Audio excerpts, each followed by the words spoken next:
Wowzer, how you do, buckaroos? Boy, uh, fake show business can be a problem sometimes. I'm trying setting up my angles, man. I decided I was did one outside earlier, but then I had to come in for a while. My cat knocked down the camera. It became an issue. So, anyways, and it was pretty nice out there, but now it's chilled down a little bit. So, you can see the wreath in the background that Seamus made in 5th grade with the Snoopy there in it that my daughter made. And then you can see the puzzle there, and then the pack in the back that I'm working on. It's the first beer from it. So, Hopswitch, Urban Chestnut Hopswitch. They are 2 single hop Pilsners, 2 single hop IPAs. This one's the Hersbrucker Pilsner. I thought I'd do the 2 Pilsners, then the 2 IPAs. I probably won't get to them all today, which was the plan, but time became an issue. But anyways, so Hopswitch, single hop Pilsner. Boy, the black lettering on the purple background is a real bitch to read in bifocals. This Pilsner is brewed in dry hop with Hersbrucker hops only, demonstrating how the flavor and aroma of a beer will vary by simply switching the hop variety in an otherwise identical beer. For a side-by-side comparison, try our single hop Pilsner Mandarina. Yeah, I'm going to do that one next, but I wanted to drink this one first. I probably won't do a side-by-side. I'll do a one right after the other. How about that? Hersbrucker is a earthy German variety known for light citrus notes. So there you go. Oops. This is very precarious the way I got this shit set up. I tell you what. It is just bow. This shit can go awry awful fast, man. There we go. Well, darn, I had a bounce there. Now it doesn't want to stay. Hopswitch Hersbrucker, stay, baby, stay. So using my my Urban Chestnut glass, it's the only Urban Chestnut glass that I had. I won't use it for all 4 beers, but I thought I'd use it for the first one anyway, for Hopfenfest 2013. This is a nice, nice tulip-style glass, I suppose. They're right, the aromas are very earthy with a very light citrus.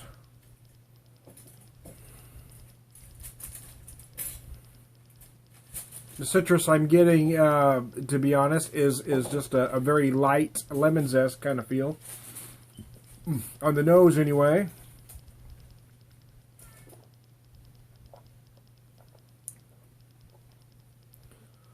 Oh, goodness. It is beautiful beer. And it does what, well, it does what Urban Chestnut does, is it just shows you how to make beer. You know, it's just become a trend over the last few years. And I'm not knocking them, although it may come out that way, to make these crazy 100-ingredient beers. You know what I'm talking about, the asparagus, peanut butter, chocolate, coconut, sauerkraut, you know, turnip, beets, and, you know, everything's got to have 100 ingredients in it to be, oh, look at this beer, you got to try, this brewery's fantastic, nothing they make has less than 50 ingredients in.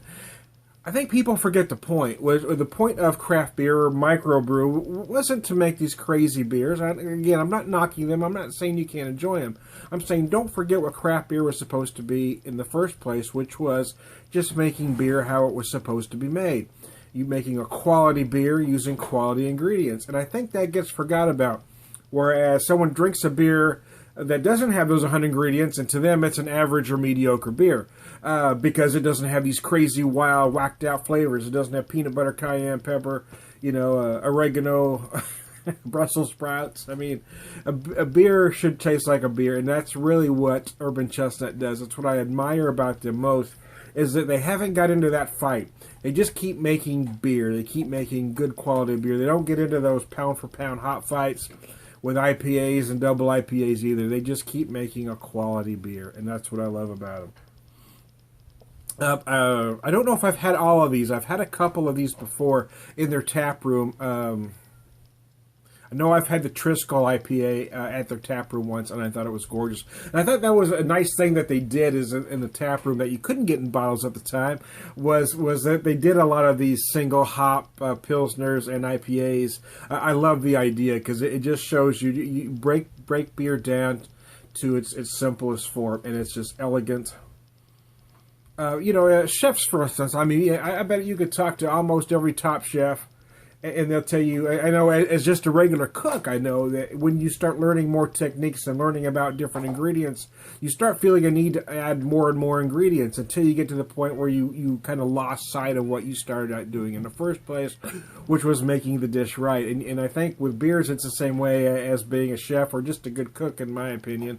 Or in my case, is what I meant to say. Sometimes you find out it's those simplest dishes, the ones that only use 5 ingredients, are really better than that 100 ingredient. Things don't have to have, a million things in it. It doesn't have to taste like a whole bunch of exotic things. A beer doesn't have to taste like a jelly donut. It could just taste like a beer and not be a mediocre beer. And I think that's what a lot of folks have lost sight of in the craft beer community these days, in my humble opinion. But let's get back to focusing on just the beer. But those are the things I like about Urban Chestnut, is they don't seem to get into those trendy fights. They just keep making great quality beer, and that's what makes them a great brewery, in my opinion.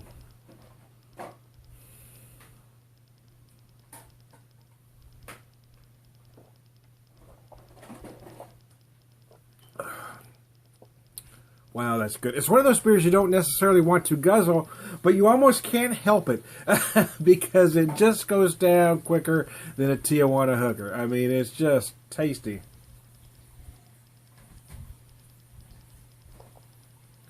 It's bright, it's clean, it's fresh, it's crisp.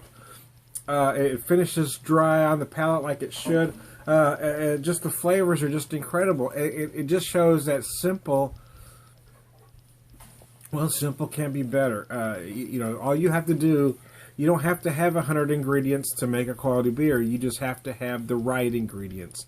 You have to use quality ingredients, but you don't need 100 of them. Get your malt, hops, yeast. Make it simple. You don't have to chuck in chocolate, peanut butter. It doesn't have to have rice and coconut. Doesn't have to use cinnamon and oregano. It could just be beer. Because that is crazy enjoyable. So there you go. I don't know that I need to say any more about this at this particular time. Hey, I am Tone the Beer Whisperer. I am the Beer Whisperer in Chief, and I approve this message.